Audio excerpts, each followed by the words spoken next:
Hello and welcome back to our channel Sourav and রাখি blog. আমি রাখি আজ হাজির হয়েছি দার্জিলিংয়ের একেবারে লাস্ট একটা পর্ব নিয়ে। হ্যাঁ, এটাই হলো লাস্ট পর্ব, মানে লাস্ট দিন ছিল আমাদের দার্জিলিং থেকে বাড়ি ফেরার।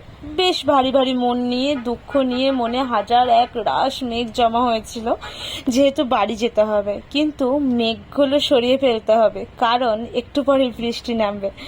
আসলে ব্যাপারটা হলো, একটু পরেই আমরা যে রাস্তা ধরে এনজেপি মানে বাড়ি ফেরার মূল স্টেশন নিউ জলপাইগুড়ি স্টেশনে যেতে চলেছি, সেই রাস্তাটা কিন্তু অপূর্ব, দারুণ এবং অসাধারণ। এক কথায় বর্ণনা করা যায় না যে রাস্তার।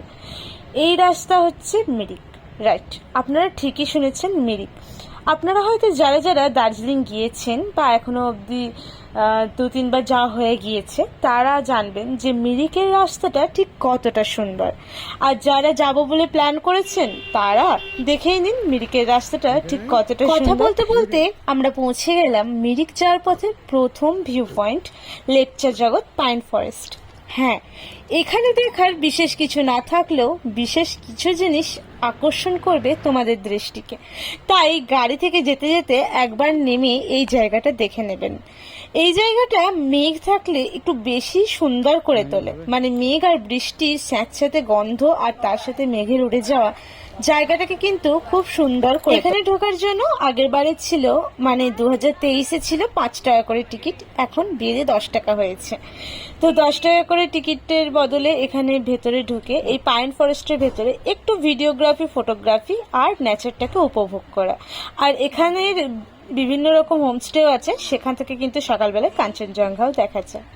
তাহলে লেপচা জগৎ পাইন ফরেস্টটা একটা দৃশ্য তোমাদের সামনে তুলে ধরি, চলো দেখে নাও।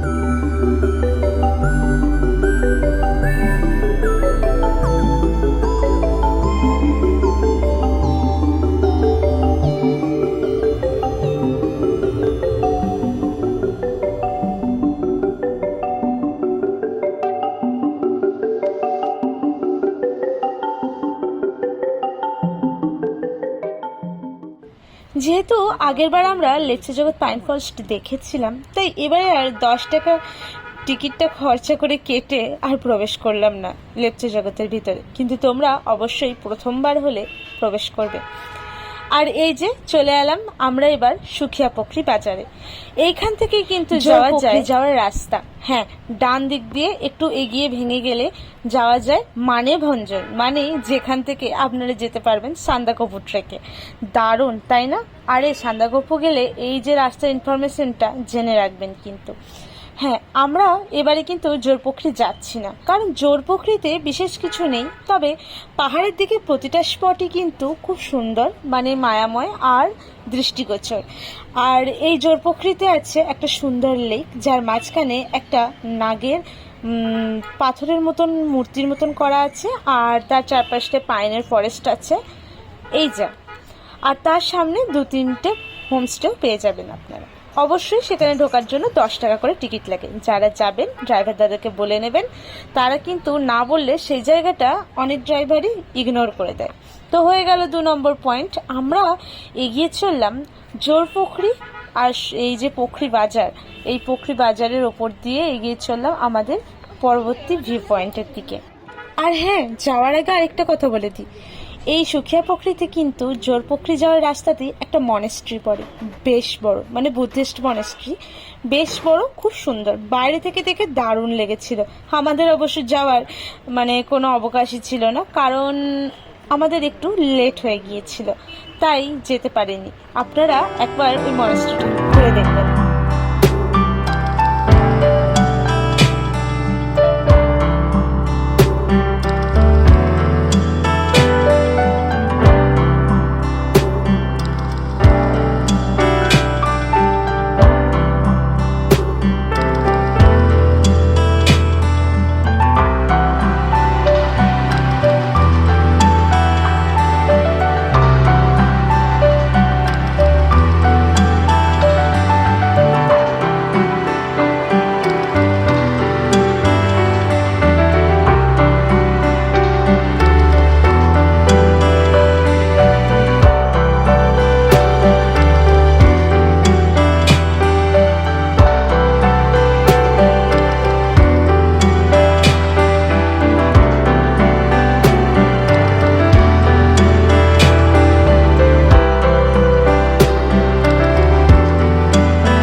মোটামুটি চলে এলাম পরবর্তী মানে 3 নম্বর পয়েন্ট, যেটা হচ্ছে সীমানা ভিউ পয়েন্ট। এটাকে সীমানদারা বলা হয়। আর হ্যাঁ, এখান থেকে 4 নম্বর ভিউ পয়েন্ট যেখানে যাওয়া যায় সেটা হচ্ছে নেপাল বর্ডারে, মানে নেপালের ভেতরে তোমরা প্রবেশ করতে পারবে, বর্ডার পেরিয়ে যেতে পারবে এবং সেখানে যে মার্কেট আছে পশুপতি মার্কেট, সেখানে কিন্তু তোমরা কিছু কেনাকাটা করতে পারবে। আর পশুপতি মার্কেটে যাওয়ার জন্য আরেকটা ইনফরমেশন দিয়ে রাখি, এইখানে যেতে গেলে কিন্তু আলাদা করে গাড়ি ভাড়া নিতে হয়। অবশ্যই সেটা আমি দেখিয়ে দেবো কোন জায়গা থেকে তোমরা গাড়ি ভাড়া নেবে। আর আমাদের এদিকের গাড়ি মানে ওই সাইডের লোকাল গাড়ি কিন্তু পশুপতি মার্কেটের ভেতরে ঢুকতে দেয় না। ওখানে যেতে গেলে নেপালের গাড়ি লাগে, গাড়ি পিছু 400 টাকা করে তোমাদেরকে খরচ করতে হবে। আর এই হলো নেপাল ভিউ পয়েন্ট, সীমানা ভিউ পয়েন্ট থেকে নেপালের একটা খুব সুন্দর ভিউ। চলো তোমাদের সাথে শেয়ার করে নিই এই জায়গাটার ভিউটা একটু।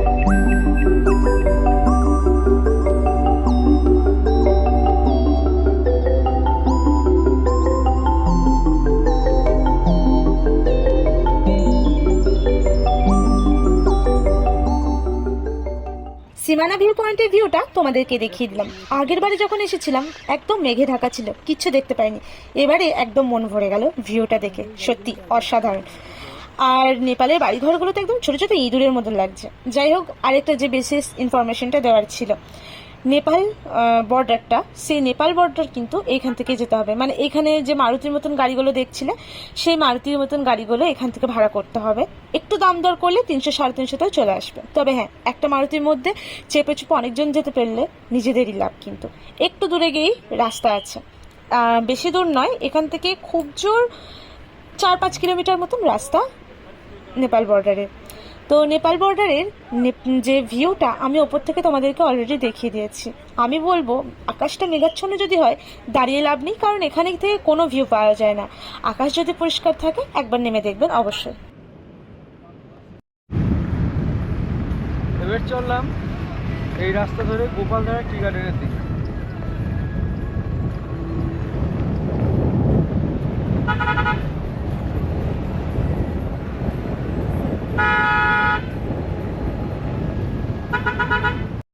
এই প্রবেশ করছি গোপালধারী টি এস্টেটের দিকে। অ্যাকচুয়ালি টি এস্টেট বলা হয়েছে এই কারণেই, কারণ এখানে গোটা জায়গাটা জুড়ে কিন্তু একদম চায়ের বাগানে ভর্তি। আর চায়ের বাগান মানে যেন ধাপে ধাপে চাষ করা হয়, মানে ধাপগুলো কেটে গোল করে খুব সুন্দর করে চাষ করা হয়। আর এই জায়গাটা এতটাই সুন্দর, একদম গোল গোল করে একদম পুরো জায়গাটা একদম মনে হচ্ছে আমাদের গ্রামের বাড়িতে যেমন মড়াই বাঁধতো, সেরকম মড়াইয়ের আকারে গোল গোল করে ধাপে ধাপে এখানে চায়ের গাছগুলোকে মানে বসিয়ে চাষ করা হয়। তাই এই জায়গার নাম হয়েছে গোপালধারা টি এস্টেট। আর অবশ্যই গোপালধারা বলে হয়তো কোনো মালিকের এই জায়গা, তার কারণেই হবে হয়তো এই জায়গার নাম। তবে হ্যাঁ, জায়গাটা কিন্তু বিখ্যাত হয়েছে তার সৌন্দর্যের জন্য। একদম নিজস্ব এই সৌন্দর্য, যে গোল ধাপের পাহাড়ের মতন সৌন্দর্য, সেটার জন্য জায়গাটা বিখ্যাত। তোমরা জায়গাটার নাম যদি নাও জেনে থাকো, ড্রাইভার তাহলে যদি তোমাদেরকে চিট করবে ভাবে যে এখানে না নামাবো না, তোমাদেরকে সোজা নিয়ে চলে যাবো বের করে, তাও বলে দিচ্ছি, তোমরা যখনই এই জায়গায় প্রবেশ করবে, এই জায়গার যে নিজস্ব সৌন্দর্য, সেটা দেখেই তোমাদের ইচ্ছা হবে একবার অন্তত নামি গাড়ি থেকে, একবার চারপাশটা দেখে চক্ষুশুল করি, তারপরে ভিডিও ফটো করে নিয়ে তারপর যাবো। মানে এই জায়গায় দাদা বলুক দাঁড়ানোর জন্য, তোমরা জানো না জানো এটা একটা স্পট, তা সত্ত্বেও কিন্তু ইচ্ছা হবে এখানে দাঁড়ানোর জন্য। এই এতটাই সুন্দর হচ্ছে এই জায়গা গোপালধারা টি এস্টেট। চলুন গোপালধারা টি এস্টেটের একদম মেন জায়গায় দাঁড় করাই আপনাদের নিয়ে গিয়ে। এই জায়গাটায় গাড়ি দাঁড় করিয়ে মূল প্রবেশদ্বারে গিয়ে চা বাগানটা একটু ঘুরে রেখে দেবেন। চলুন একটু ভিউটা আপনাদের সাথে শেয়ার করুন।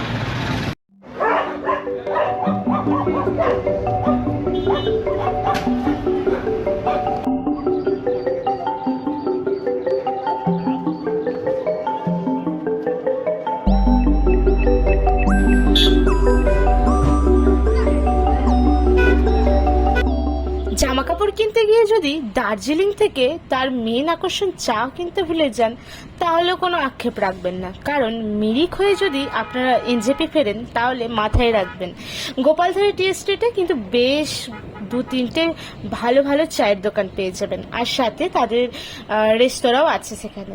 তো এখান থেকে চা আপনারা অনায়াসে কিনে নিতে পারবেন, চা টেস্ট করতে পারবেন আপনারা ওখানে 20 টাকার বিনিময়ে 1 কাপ চা। আমিও খেয়েছিলাম, খুব ভালো লেগেছিল। হ্যাঁ, এখানকার মানে এই যে পাহাড়ের চায়ের একটা আলাদাই টেস্ট, সেটা কিন্তু আপনারা খেলেই বুঝতে পারবেন, সমতলের থেকে একেবারেই আলাদা। দিয়ে গলা ভেজিয়ে নিয়ে গাড়িতে উঠে পড়েছিলাম, কারণ আবার তো নেক্সট গন্তব্যের দিকে পৌঁছতে হবে। লাস্ট পয়েন্ট ছিল মিরিক লেক। মিরিক লেকে ভিউ পয়েন্টটা জাস্ট অসাধারণ। মিরিকে গিয়ে বেশ কয়েকটা স্টে করার জন্য হোমস্টেও তোমরা পেয়ে যাবে, এমনকি মিরিক লেকের একেবারে পাশেও তোমরা পেয়ে যাবে, তবে অবশ্যই একটু টাকা বেশি লাগে সেখানে। চলুন আপনাদের এবার মিরিকটা ঘুরে দেখাই। মিরিক ঘুরে দেখাবো কি, চায়ের পাহাড় তো শেষই হতে চাইছে না। এই গেল গোপালধারের টি এস্টেট, এটা আবার আরেকটা আলাদা টি এস্টেট। মানে হ্যাঁ, নাম বলেছিল, ড্রাইভার দাদা এতটাই ভালো ছিল, সবকিছু গাইড করে করে দিচ্ছিল, কিন্তু নামগুলো মনে রাখা আমাদের পক্ষে সম্ভব ছিল না। আর এখানকার এক একটা স্টেটে মানে টি এস্টেটে এক একটা মালিকের নাম, আর জায়গাগুলো এতটাই সুন্দর, খুব সুন্দর লাগছিল। আর প্রতিটা জায়গার এত নিখুঁতভাবে বর্ণনা দিয়ে দিয়ে আমাদেরকে গাইড করছিল ড্রাইভার দাদা, মনে হচ্ছিল ড্রাইভার দাদা কম গাইড দাদা বেশি। তো এই ড্রাইভার দাদাকে তোমরা যদি নিজের গাইড কাম ড্রাইভার দাদা করতে চাও, তাহলে অবশ্যই ডেসক্রিপশনে আমি এর নাম্বার দিয়ে দিচ্ছি, এই দাদার বুকিং নম্বর, ফোন নম্বর আমি দিয়ে দিলাম, তোমরা কন্ট্যাক্ট করে দাম দর করে দাদাকে বুক করে নিতে পারো। চলে এলাম মিরিক লেকে একটুখানি গেটের সামনেই, মানে ওই 10 থেকে 15 পা মতন ফেললেই গেটের সামনে ঢোকা যাবে। ঠিক সেই দূরে 10-15 পা দূরে গাড়িটা দাঁড় করালো পার্কিংয়ে দাঁড়িয়ে আমরা ওখানে ওয়েট করতে থাকলাম টিকিট কাউন্টারে টিকিট কাটার জন্য।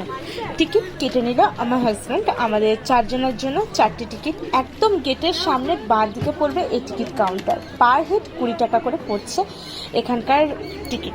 মোটামুটি 5টা অবধি খোলা থাকে, তো অনায়াসেই চলে আসো এই টিকিট কাউন্টারে, টিকিট কেটে চলে আসো মিরিক লেকে ঢুকে প্রথমেই যেটা দেখবে সামনে ওই যে বন পাইন গাছের, সব জায়গায় এই পাইন গাছের বনগুলো ভীষণ রকমভাবে পর্যটকদের দৃষ্টি আকর্ষণ করে। আর এই লেকটার এতটাই সৌন্দর্যতা, মানে শীতকালে এলে এই জায়গাগুলোয় ফুলে ভর্তি থাকে। আর শীতকাল বলতে কি, পাহাড়ে কি আলাদা করে শীতকাল হয় নাকি, সবসময়ই শীতকাল। একটুখানি যেতেই এগিয়ে এই ফুলের একটা খুব সুন্দর বাগানের মতন দেখতে পাবে, যার চারপাশ দিয়ে লেকটার চারিপাশে যাওয়ার জন্য রাস্তা করে রাখা আছে। আর লেকটার 2 ধারে কিন্তু বসার জন্য জায়গাও করে দেওয়া আছে। লেকটা একটা বুদ্ধের পায়ের ছাপের মতন খানিকটা, বেশ বড় পাড়ার লেকটা, চারপাশটা চাইলে পায়ে হেঁটেও ঘুরতে পারে। এখানে কিন্তু চারিপাশে লেকটা ঘুরে দেখার জন্য ঘোরার ব্যবস্থাও আছে, তাতেও আপনারা দেখতে পারেন। আর এই লেকের মধ্যে যদি বোটিং করতে চান তারও ব্যবস্থা আছে, 50 টাকা করে টিকিট কেটে এখানে বোটিং করা যায়। অবশ্যই এই টাকাগুলো আমি দেখেছি ওঠানামা করতে থাকে, আগের বারে ছিল 80 টাকা, এবারে 50 টাকা, জানি না নেক্সট বার যখন যাবে তখন কত টাকা করে বলবে। তো গোটা লেকটার আমরা ঘুরে দেখিনি, কিন্তু এখান থেকে লেকটার দারুণ ভিউ পাওয়া যাচ্ছে। দেখে নিন আপনারা একবার লেকটার চারপাশে ভিউ।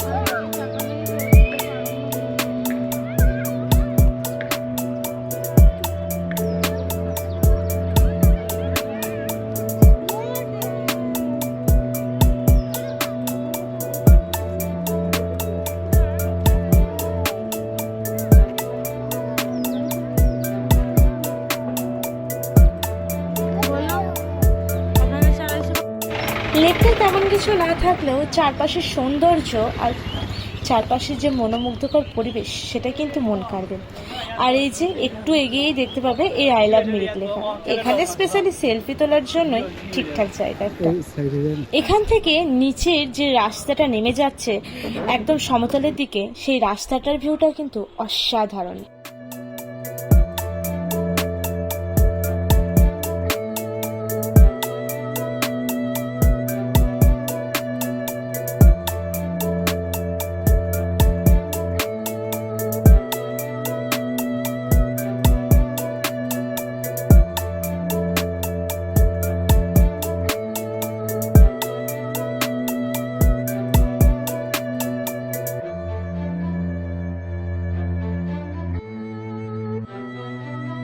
সবারই মন ভারাক্রান্ত, কারণ এবার বাড়ি ফেরার পালা আর সব পয়েন্ট দেখা শেষ হয়ে গেছে। মন ভারাক্রান্ত থাকলেও চারপাশের পরিবেশটা কিন্তু তখনও মন ভালো করে দেওয়ার মতন যথেষ্ট ছিল, কারণ পরিবেশটা তোমরা নিজেরাই দেখে বুঝতে পারছো। যতই সমতলে নামছি চারপাশটা যেন আরো সুন্দর লাগছে, আর কিছু কিছু জায়গা এমন ছিল মনে হচ্ছে যেন আমরা সমতলে নেমেও আবার উঠছি পাহাড়ের দিকে। যাই হোক, মন দুঃখে ভরা নিয়ে চললাম আমাদের গন্তব্যের দিকে এগিয়ে, মানে এনজেপি স্টেশনের দিকে এগিয়ে। যেহেতু রাত হয়ে গিয়েছিল, মানে ওই 7টা এরকম বেজে গিয়েছিল এনজেপি স্টেশন ফিরতে ফিরতে, তাই সূর্যাস্তটা পাহাড়েই আমরা দেখেছিলাম। খুব সুন্দর লাগছিল চারপাশের পরিবেশটা, খুব উপভোগ করলাম এইবারটা। আগেরবার যেহেতু বর্ষা এসেছিলাম তাই এইবারে বৃষ্টিটা সেরকম পাইনি, বেশ ভালো লাগছে। বর্ষা আর গ্রীষ্ম দুটোই উপভোগ করে নিলাম পাহাড়ের দিকে। আশা করছি নেক্সট বার যখন আসবো শীতকালে আসবো এবং কাঞ্চনজঙ্ঘা একবার হলেও দেখতে পাবো। দুবার তো দেখা হলো না, নেক্সট বার আশা করছি দেখতে পাবো আর তোমাদেরকেও দেখাতে পারবো। আর হ্যাঁ, হোটেল আর গাড়ির সমস্ত ডিটেলস নিয়ে একটা ফুল ভিডিও একদমই 5 থেকে 6 মিনিটের ভিতরে আমি তোমাদের সাথে তুলে ধরবো খুব তাড়াতাড়ি। তো তার জন্য তোমরা আমাদের চ্যানেলটাকে সাবস্ক্রাইব করে রেখো আর বেল আইকনটা টিপে রেখো নোটিফিকেশন পাওয়ার জন্য।